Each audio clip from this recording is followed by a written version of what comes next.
And if there is one takeaway I want you to have from this video, as well as most of my videos, it's this. Hi friends, welcome back to Road Just Traveled, where budget travel doesn't have to suck.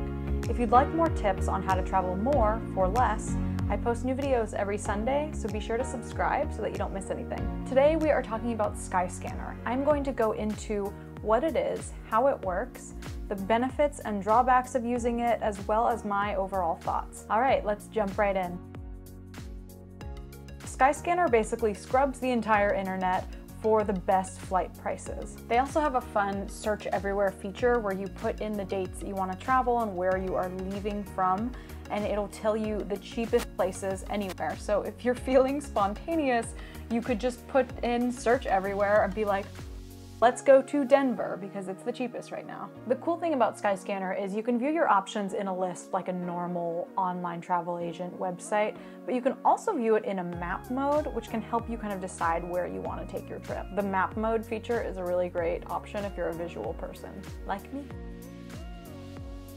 In short, it's an easy way to find cheap flights, and it can shave off hours off your time researching before booking a trip. For example, imagine if these type of sites didn't exist and you had to search every flight one airline at a time. It would take forever and no one would do it. You'd just book expensive flights probably. The search everywhere option is pretty unique to them. I think there might be one or two other of their competitors that do something like that, if it's that. But it's, for the most part, not across the board a thing that people do, and I love it.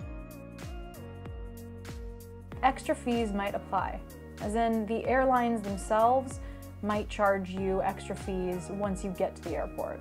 This is much like any other booking, however, airlines tend to be a bit more upfront about this when you're booking, as opposed to with Skyscanner, you're kind of just seeing the deal and you're booking it without really knowing what extra fees apply.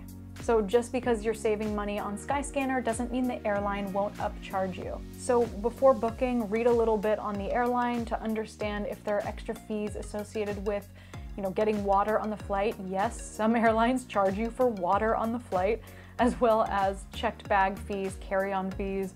For example, again, Spirit Airlines charges you to take a purse on the airplane. It's ridiculous, but they do. The second drawback is that flight changes, cancellations, and refunds can be tricky with Skyscanner. Skyscanner's refund and change policy is basically, as long as it's okay with the airlines, it's okay with us. However, I saw a video posted on YouTube where a man said that he tried to get a refund after booking on Skyscanner, and the airline actually was happy to refund him, but Skyscanner allegedly was blocking the transaction from taking place. This was interesting to me because according to the man's account, the airline was like, we're blocked by doing this by Skyscanner, but we would totally refund you if you had booked it through our website. Interesting tea, because it kind of goes against what Skyscanner's policy is, but this guy was saying this, it was a cautionary tale. If you wanted to search Skyscanner, it'll come up. I'm not going to sit here and act like Skyscanner is the only one doing it. You and I both know there are many other sites, even Google Flights is helpful, Kayak, Momondo, a bunch of sites will aggregate data from other sites to find you the cheapest flights. In my research, there are people who claim that Skyscanner has the cheapest flights when it comes to international flights and not so much domestic, but anyone who claims that Skyscanner is the best or has the cheapest flights is not correct, because it just really depends. It depends where you're flying out of, it depends where you're going, it depends on the time of year. There is no number one cheap flights that's better across the board than all the others. There are people who are going to tell you that this one is, or this one's easier so it's better, or this one, whatever, more user-friendly, whatever reasons that they like their site first, and it's totally fine to find a site that you like and use it all the time.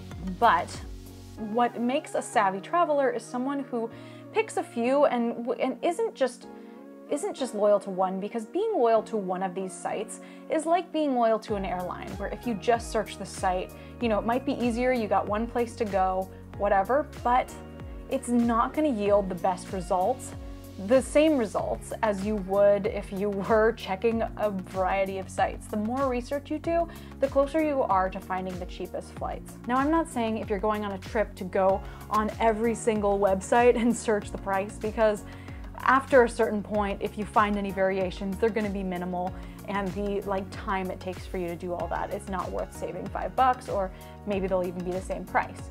What I am saying is you will find in trying out these different sites, you'll find 2 or 3 that you like the most. Like for me, I love Skyscanner, but I love Google Flights. Google Flights is my #1. But I do encourage you to check out these different online travel agents and these different cheap flight aggregator sites like Skyscanner, because the more you play around with them, the more you'll find ones that you like the most and that work the most with you, the best with you.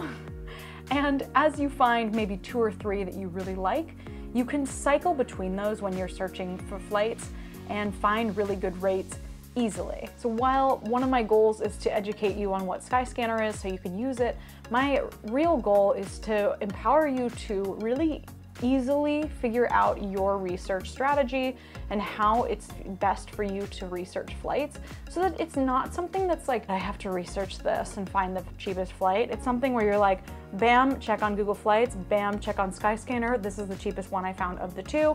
Let's go with that. That's the goal here. That was really rambly, but if there is one takeaway I want you to take from this video, as well as most of my videos, it's that I am here to show you how to research and plan for your trip in a way that's not, taking over your life, but just empowering you to do your own research and save money where you can without putting in so much effort or having to hire a travel agent or whatever. Skyscanner, like many other cheap flights or online travel agent sites, when coupled with plenty of research and caution, can be a great tool to book cheap flights. Is Skyscanner across the board better than any other budget airfare or online travel agent site?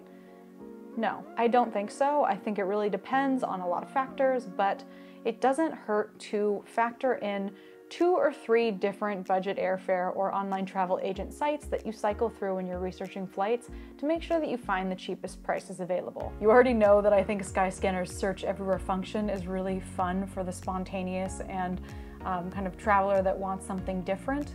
But just like any other site, there are things that you need to be cautious of when booking. It honestly takes 2 or 3 minutes to search flight prices, so I do recommend trying out different ones, finding 2 or 3 sites or online travel agents that you like the most, and then cycling between 2 or 3 when you're trying to book a flight. And you might save a couple $100 on your flight just by spending a few minutes doing that. Thanks so much for watching. I hope this was helpful for you. You can tune in next Sunday to learn about the service Honey Fund and also how I was able to pay for a 3-week honeymoon in Europe just using Honey Fund. Happy travels!